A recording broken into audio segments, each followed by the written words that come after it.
ағалар, қадірменді қауым. Бүгін бүкіл барша омбылық ағайын үшін ерекше күн.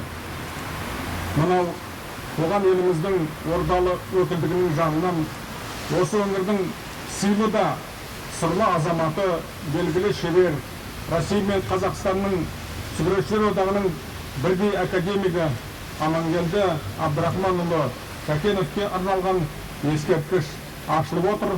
Құтты болсын ағайын. Сөз жоқ, бұл өмірінің екі ел арасында рухани көпір салып, мәдениеттің таусылмас жолын төсеген арда азаматқа лайық құрмет. Ендеше омбының төрінен мәңгілікке орын алған асыл ағамыздың рухы асақтай берсін.